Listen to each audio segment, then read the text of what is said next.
This year we started 3 separate projects being sponsored by, 2 of them were sponsored by Mason Griffith Founders Chapter of Trout Unlimited, and the third one was sponsored by Anglers of the Au Sable. Think of it as you build a house, do you just walk away from it, or every so often you got to go paint it and refinish it and take care of it. These stream structures are kind of the same thing. We have to come through and revisit them because the wood doesn't last forever.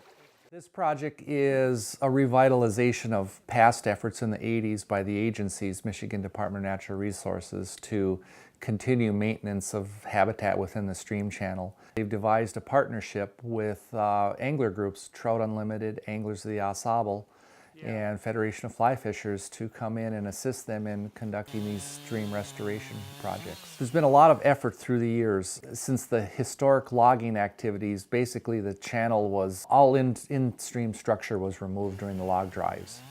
Went quite a few years where nothing had happened, and then in the CCC era, crews were put in the river to restore in-stream structure.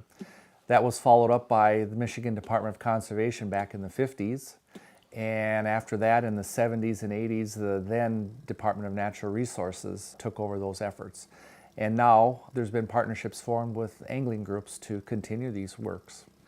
And then you put your post and put the end usually over it. And then on some of these, you can let the tail end float or free flow. Yeah. You don't have to post it down there if you got a good saddle notch here. And then it'll find its way, and as the currents change, it'll slide over there, depending on what height. Because it'll flow one way at low water, it'll flow another way at high water. Yep. And it can adjust that way, because this will let it pivot a little bit, and then you'll never pick up sediment under it. Sand is a bad substrate in the Au Sable River. It covers over valuable gravels that provide tremendous benthic insect production and also spawning substrates for trout. These structures are designed either to get sand out of the stream channel and hold it in place where it can vegetate, or to move it on through these high gravel areas so it doesn't accumulate and bury in the gravel, the interstitial spaces.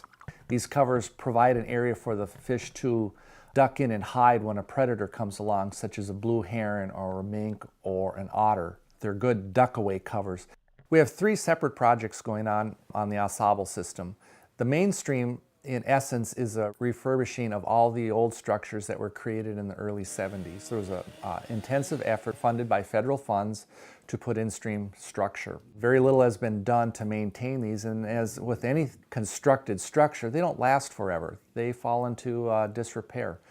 So the crew is going through basically using the existing maps from that time that were created and reconstructing and restoring function back to these old structures. All of these reconstruction activities are regulated under Michigan Department of Environmental Quality permitting.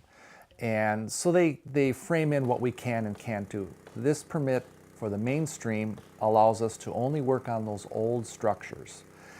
And we have some latitude in there to go through, and if anything's not functioning properly, we can tweak it a little to make it functioning properly, or just to restore it back. A lot of our are fallen apart and you can hardly even find the old structures. This new era of trout stream management is very significantly different from the way things were done in the past. In the past, it was agency work, and license monies and tax monies, federal tax monies, were the ones that funded the system. Agencies now are smaller and leaner, and their budgets are very tight. So here's the place where citizens and anglers can come into play. There's various organizations such as Trout Unlimited or Anglers of the Au Sable or Federation of Fly Fishers that now are taking active roles, and their membership and their financial contributions to these organizations can fund projects like this. And even beyond that, they have various weekend outings where volunteers can come in and actually participate in constructing these structures and building and maintaining fish hides. The Au Sable system it's a jewel. I mean, it's a really, really wonderful, very, very valuable resource. But that doesn't mean we stop there. It's like one of your crown jewels. You don't neglect it, you keep polishing it to keep it good, to keep it brilliant. And that's what these efforts are designed at. We don't want to let it degrade to a point where we have to do something. We want to stay proactive on it to keep it in a pristine, a wonderful condition.